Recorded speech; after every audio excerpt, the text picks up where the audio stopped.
पाठ शाल आणि लेखक आहेत राग जाधव. राग जाधव म्हणजेच त्यांचं पूर्ण नाव आहे रावसाहेब गणपतराव जाधव.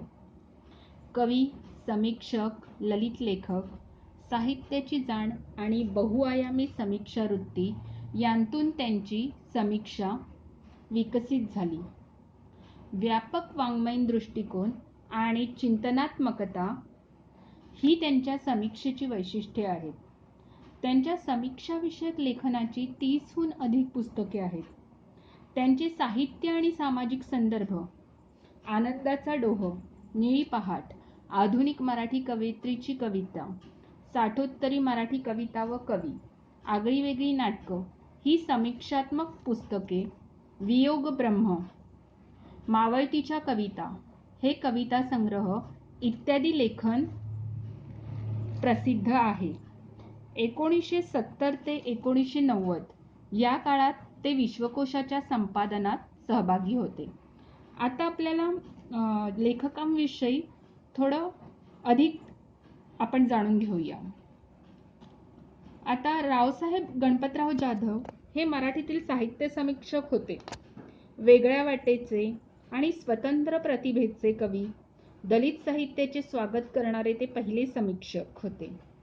मराठी वाङ्मयाच्या इतिहासाचे आणि साधना साप्ताहिकाच्या 60 वर्षाच्या अंकाचे वाचन करून 8 खंडांचे संपादन करणारे, साक्षेपी संपादन, सर्जनशील लेखन करणाऱ्या नवोदित लेखक कवींना प्रोत्साहन देत त्यांना घडविणारे समीक्षक असे त्यांच्या व्यक्तिमत्वाचे वेगवेगळे पैलू होते.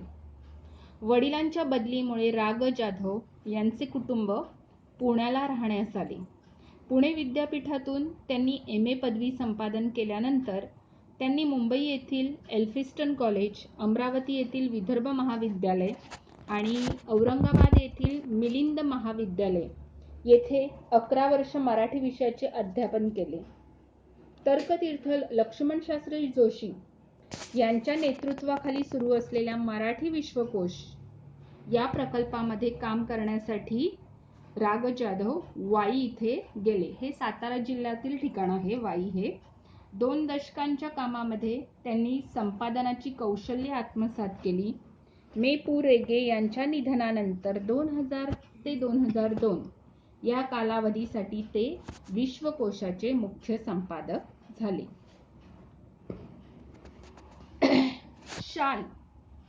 शाल हे अंगावर पांघरण्यासाठी असलेले एक वस्त्र आहे.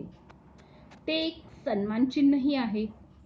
लेखकांना मिळालेल्या शालीचा विनियोग म्हणजेच वापर त्यांनी कसा केला व त्यातून त्यांना कोणते अनुभव आले याची उद्बोधक माहिती त्यांनी आपल्या शाल या पाठात दिलेली आहे. तसेच वस्तूंच्या संदर्भातील आठवणींचं काय मोल असते, किंमत असते याचे सखोल चिंतन या पाठामध्ये केलेले आहेत.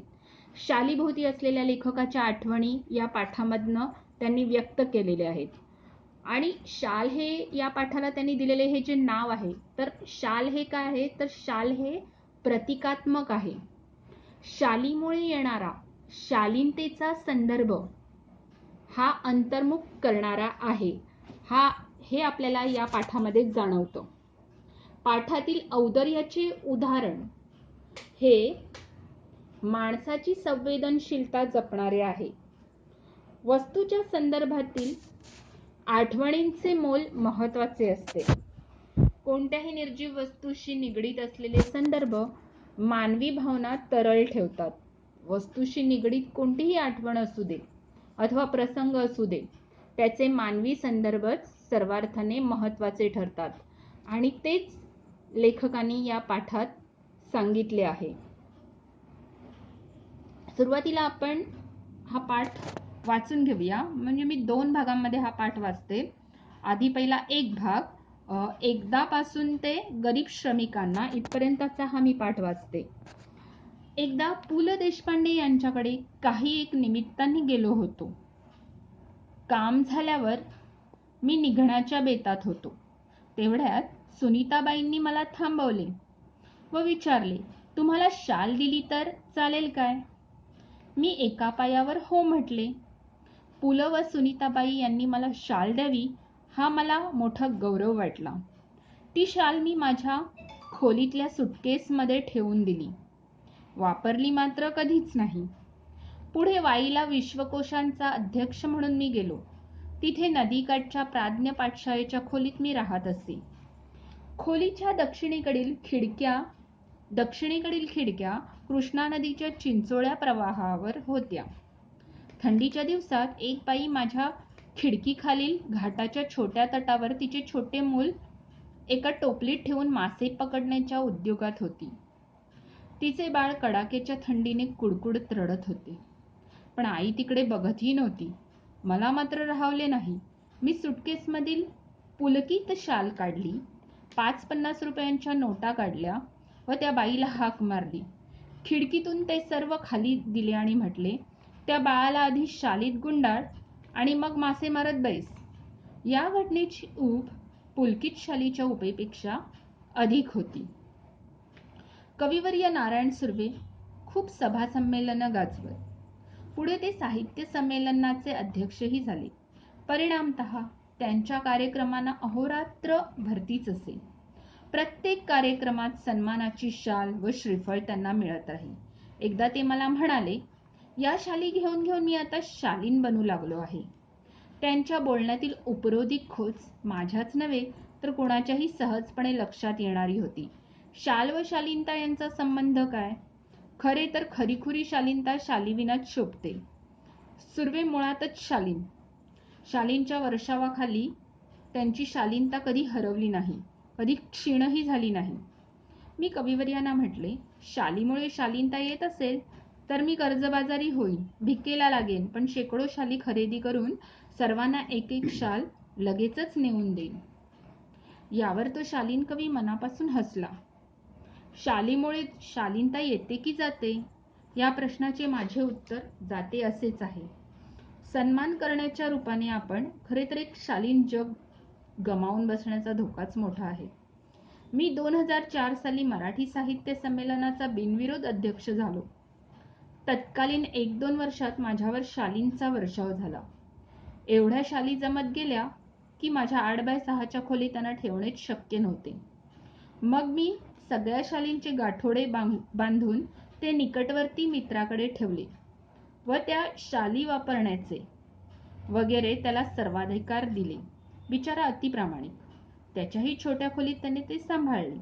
हळूहळू मी सगळ्या शाली वाटून टाकल्या गरीब श्रमिकांना. आता ह्या पाठामध्ये लेखकांनी आपल्याला शाल या शाली संदर्भात आपल्याला शाल ही त्यांनी प्रतिकात्मक रूपाने वापरलेली आहे आणि त्याचा संदर्भ कसा जोडलेला आहे ते आपल्याला सांगितलेलं आहे. लेखक म्हणतात, लेखक स्वतः हे खूप मोठे साहित्यिक होते. त्यामुळे लेखकांचा मोठमोठ्या साहित्यिकांशी परिचय तर असेच आणि त्यांची येणे जाणे उठबैस त्यांच्या घरी होत असे. तसेच पु ल देशपांडे हे सुद्धा एक मोठे साहित्यिक. त्या साहित्यिकांच्या घरी लेखकांचे येणे जाणे होत असे. असेच एकदा लेखक राघ जाधव म्हणजेच रावसाहेब गणपतराव जाधव हे पु ल देशपांडे यांच्याकडे काही कामानिमित्त गेले होते आणि बराच वेळ ते कामाच्या निमित्ताने तिथे बसले आणि काम झाल्यावर ते निघणारच होते. तेवढ्यात सुनीताबाई म्हणजेच पु ल देशपांडे यांच्या मिसेस, त्यांच्या बायको, त्यांच्या पत्नी यांनी राघ जाधवांना थांबवले आणि त्यांना विचारलं की तुम्ही निघताच आहात आता, तर तुम्हाला शाल दिली तर चालेल काय? तेव्हा आता त्यांना नाही कसं म्हणणार, म्हणून राघ जाधवांनी लगेच एका पायावर, म्हणजे त्यांचा होकारच होता आणि म्हणून त्यांनी एका पायावर त्यांना हो म्हटलं, कारण त्यांचा होकारच होता, त्यांना नाही कसं म्हणणार म्हणून त्यांनी हो म्हटलं. पु ल आणि सुनीताबाई यांनी मला शाल द्यावी, म्हणजेच राघ जाधवांना शाल द्यावी, हा त्यांना काय वाटला, एक मोठा गौरव वाटला. कारण इतके मोठे साहित्यिक, त्यांच्या पत्नी सुद्धा या उत्तम लेखिका आणि त्यांनी आपल्याला शाल द्यावी हे फारच मोठे गौरवास्पद होते. तो आपला एक प्रकारे केला गेलेला सन्मानच त्यांना वाटला आणि म्हणून त्यांनी शालीसाठी होकार दिला. ती शाल, लेखक म्हणत आहेत की ती शाल मी माझ्या खोलीतल्या सुटकेसमध्ये ठेवून दिली.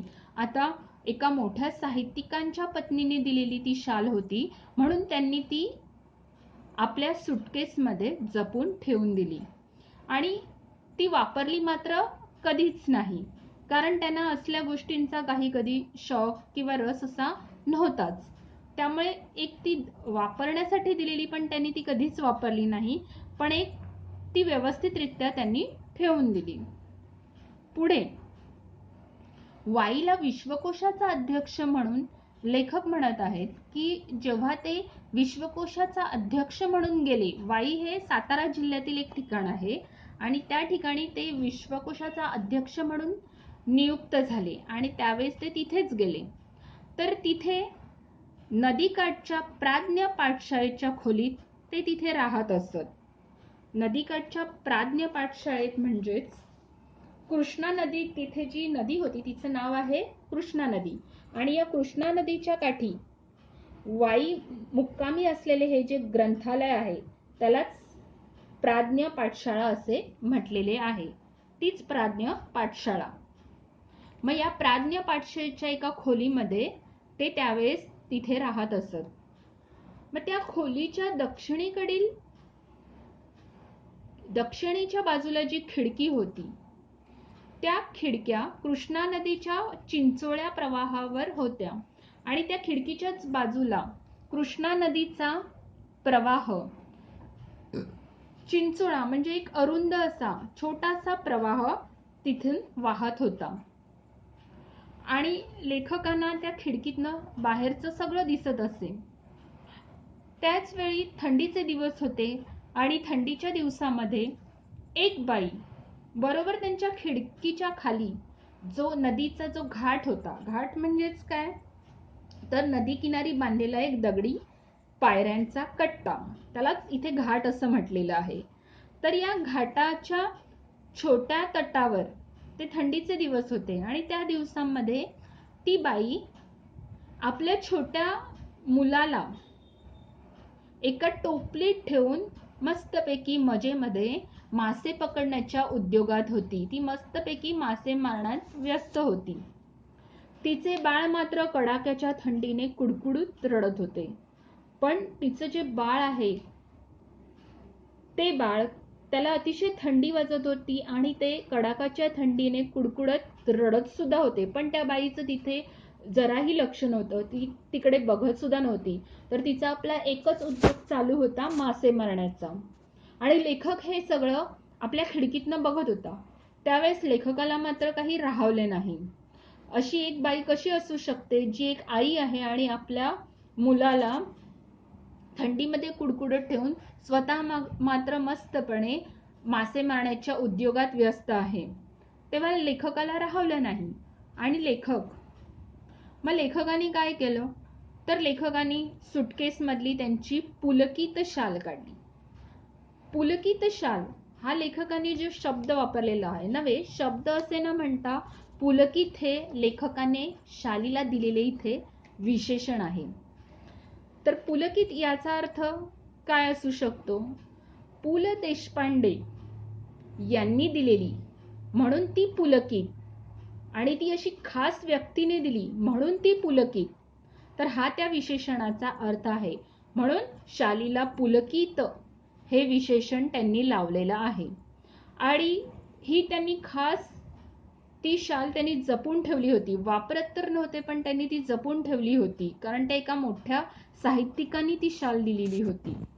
पण तरी सुद्धा तो विचार त्यांनी केला नाही आणि त्यांना ते थंडीत कुडकुडणारं बाळ पाहून जराही राहवलं नाही आणि ती शाल त्यांनी काढली आणि त्याच्यासोबत 5-50 रुपयांच्या नोटा सुद्धा त्यांनी काढल्या आणि खिडकीतनं त्या बाईला त्यांनी हाक मारली. खिडकीतून ते सर्व त्यांनी खाली फेकून दिले आणि म्हटलं, आधी तू त्या बाळाला शालीत गुंडाळ, कारण की तो बाळ थंडीने कुडकुडत रडत होता. म्हणून त्यांनी त्या बाईला सांगितलं, तू त्या बाळाला आधी शालीत गुंडाळ आणि मग मजेत तुला मासे मारत बसायचंय, तर तू बस.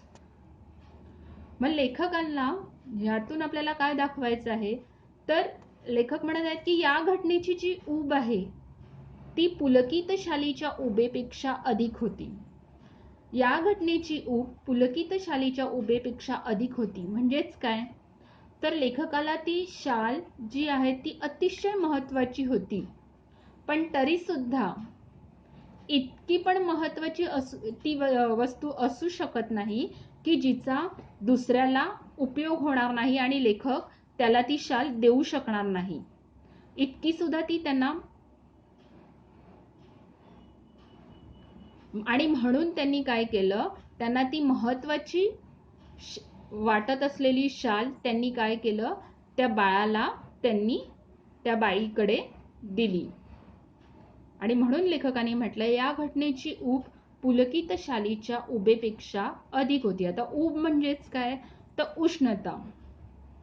तर आता शाल आपण कशासाठी वापरतो, तर शालीपासून शाल आपण थंडीच्या दिवसात आपण ओढतो आणि तेव्हा आपल्याला त्या शालीमधून ऊब मिळते, उष्णता मिळते, जी आपल्या थंडीपासून संरक्षण करते.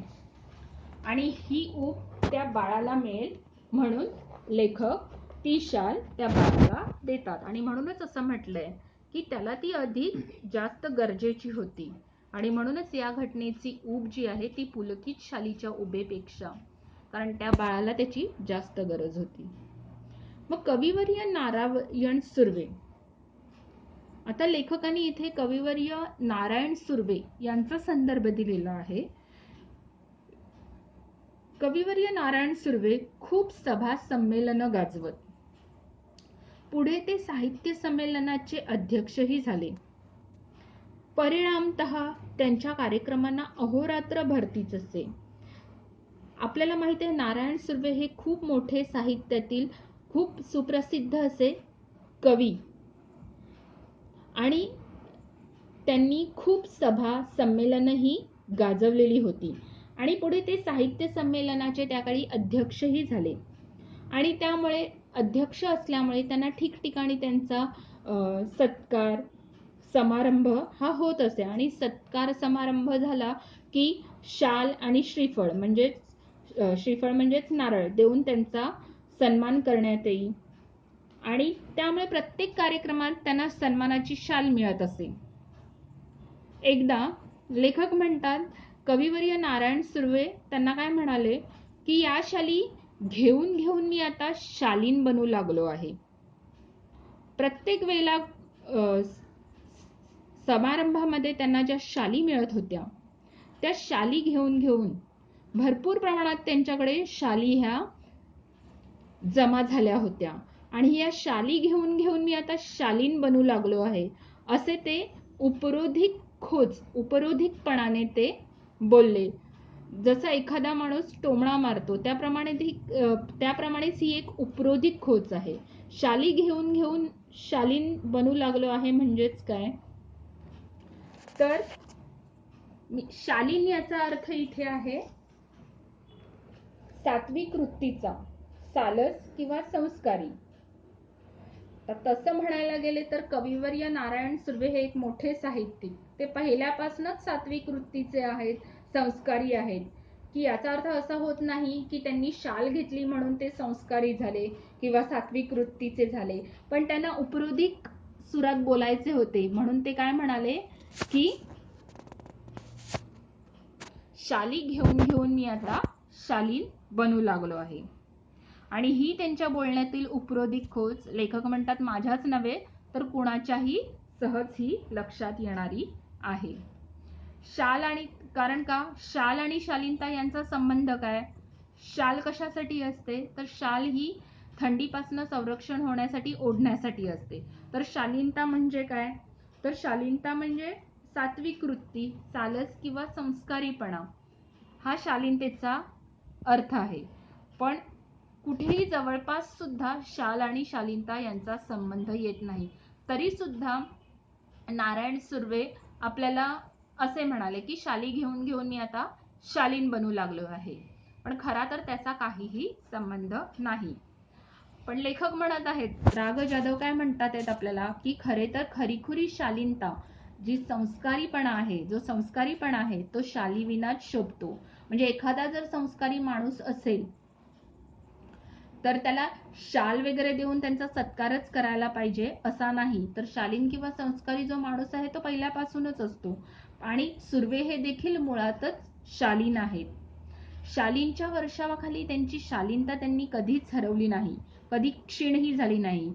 आणि या उलट ते आपल्याला नारायण सुर्वेबद्दल आणखीन आपल्याला सांगत आहेत की प्रत्येक वेळेला नेहमी त्यांचा शालींनी सन्मान होत गेला, पण या शालींनी त्यांचा प्रत्येक वेळेला सन्मान झाला तरीही त्यांना कुठेही वर्षाव त्यांच्यावर शालींचा होत गेला, पण तरी सुद्धा या वर्षावाखाली त्यांची शालीनता किंवा अहमपणा त्यांना आला नाही. त्यांनी त्यांची शालीनता जराही ढळू दिली नाही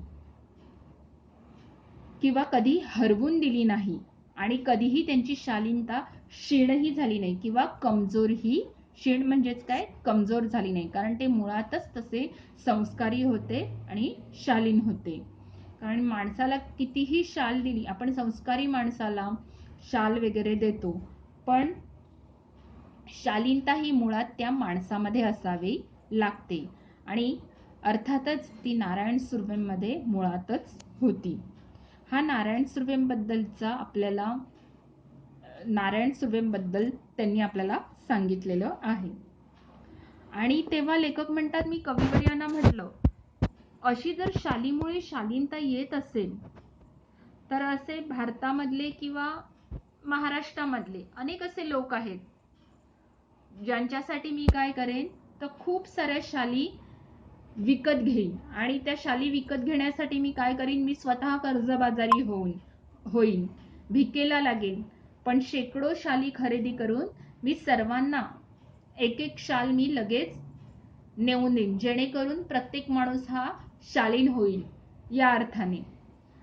आणि यावर तो शालीन कवी म्हणजेच नारायण सुर्वे जे आहे ते राग जाधवांच्या या म्हणण्याने मनापासनं हसले. मग खरंच शालीमुळे शालीनता येते की जाते? तर लेखक म्हणाले, याचे उत्तर जाते असेच आहे. कारण माणसाचा जर सतत तुम्ही सत्कार सन्मान केला तर एखाद्याला अहंभाव हा येऊ शकतो, आणि सन्मान करण्याच्या रूपाने आपण खरे तर एक शालीन जग गमावून बसण्याचा धोका किंवा हरवून बसण्याचा धोका हा अधिकच आहे किंवा अधिक असतो. लेखक जे आहेत ते 2004 साली मराठी साहित्य संमेलनाचे बिनविरोध अध्यक्ष झाले. म्हणजेच त्यांना कोणीच विरोध केला नाही आणि ते बिनविरोध अध्यक्ष झाले. आणि तत्कालीन त्याच वेळी एक दोन वर्षात लेखक म्हणतात की माझ्यावर शालींचा वर्षाव झाला म्हणजे प्रत्येक वेळेला ते स्वतः अध्यक्ष झाल्यामुळे ठिकठिकाणी समारंभ सत्कार हे होतच राहिले, आणि त्यामुळे सत्कार समारंभ म्हटलं की शाल श्रीफळ आलेच, आणि त्यामुळे शालींचा वर्षाव सुद्धा होतच राहिला. आणि त्यामुळे लेखक म्हणतात, माझ्याकडे